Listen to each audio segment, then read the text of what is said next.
week on NHRA Today.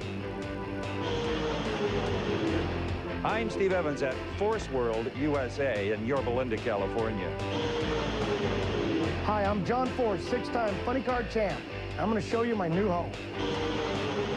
And I'm Austin Coyle with a demonstration that'll blow you away. All that and more on this week's NHRA Today.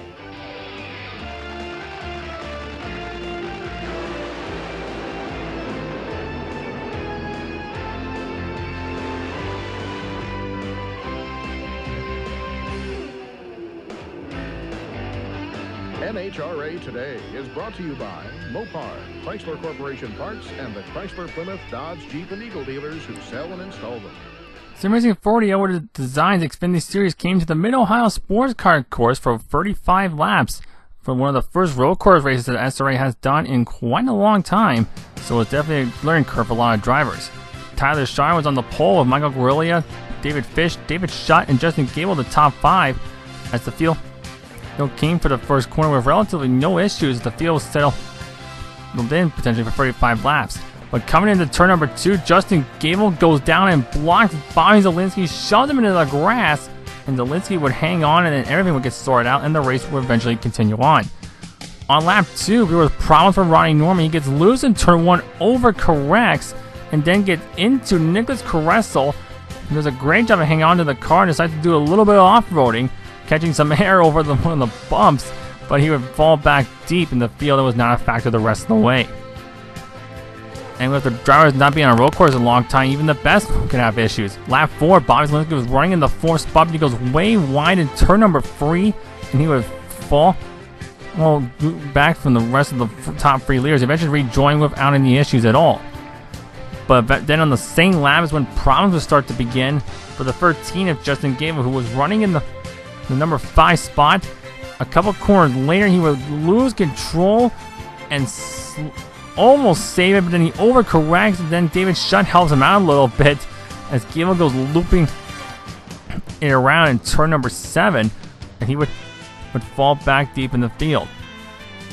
And just when things thought he might get things back going, it got even worse. Coming into the second last corner, he went way wide into the grass, came right back across the track, almost hits James Lehman and Brett Pancari.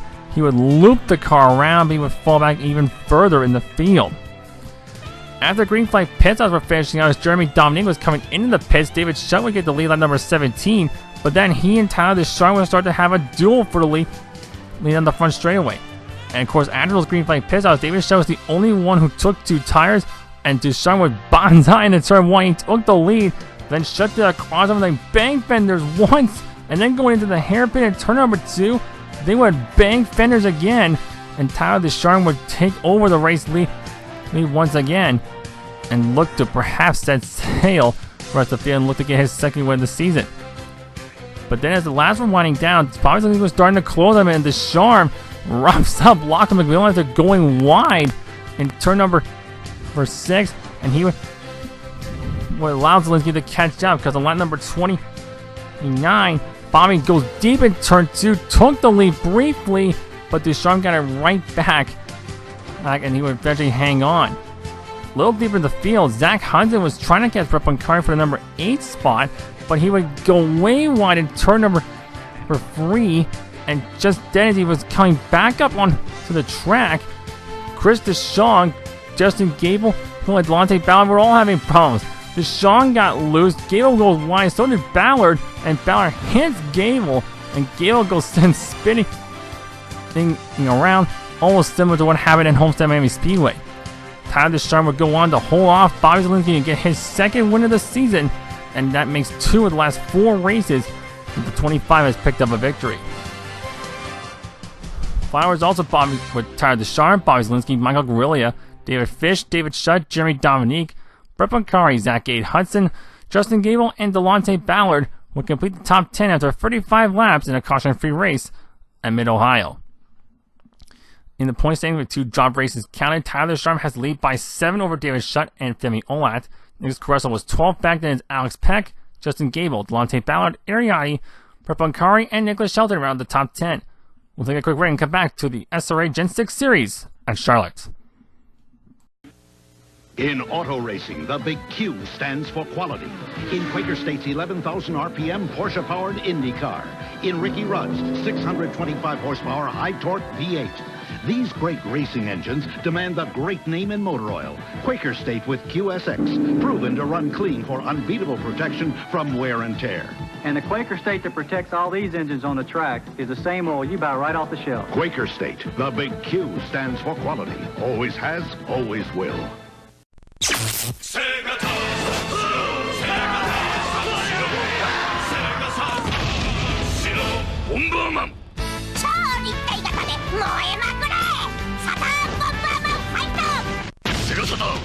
The old town clock in Halifax says the time is nigh for a party, the likes of which Atlantic Canada hasn't seen since 2003.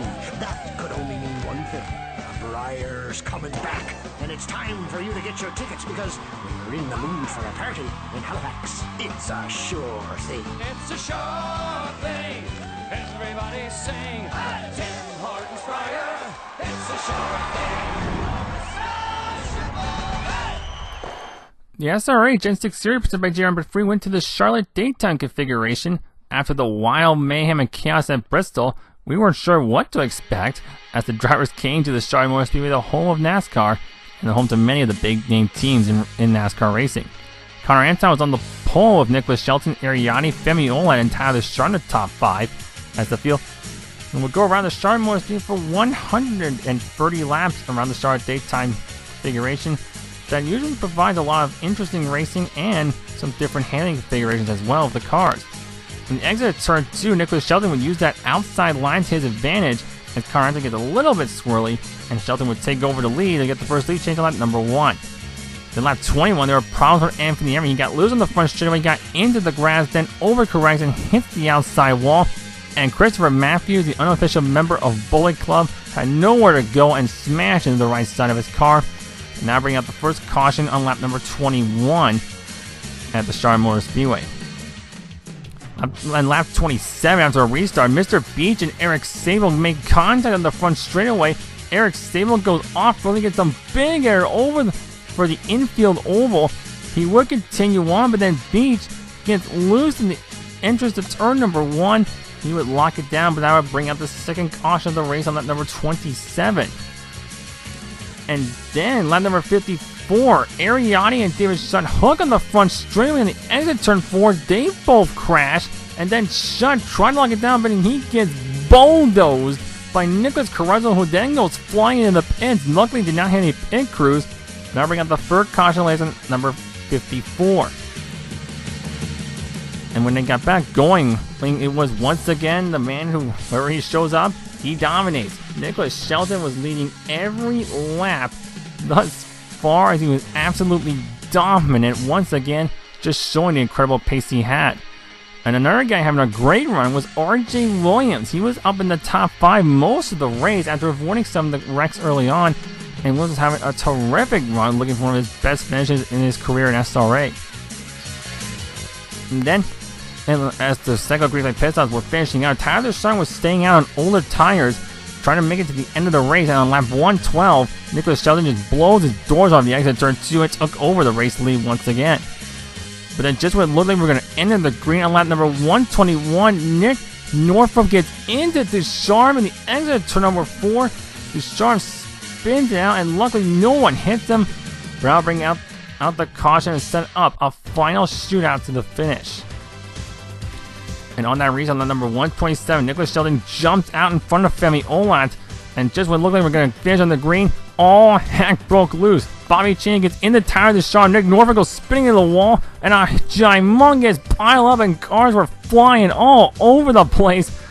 And notable drivers in this wreck were, of course, Bobby Cheney, Tyler Sharp, Jonathan Shipman, Nick Norfolk, Sean Williams, Delonte Ballard, Mr. Beach once again, and among many more cars involved in this huge mess on lap number 127.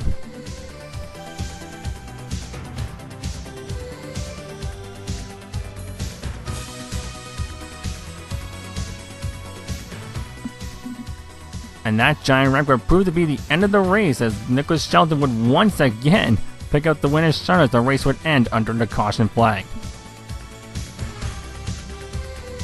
And the final results were Nicholas Shelton, Femi Olin, RJ Williams' best career finish in 3rd, Eric Sable, Tyler Ducharme, Ariardi, Nick Norfolk, Spencer Owens with a good run in 8th, Sean Williams, despite the wreck, was 9th, and Delonte Ballard, also in that big wreck, would round out the top 10.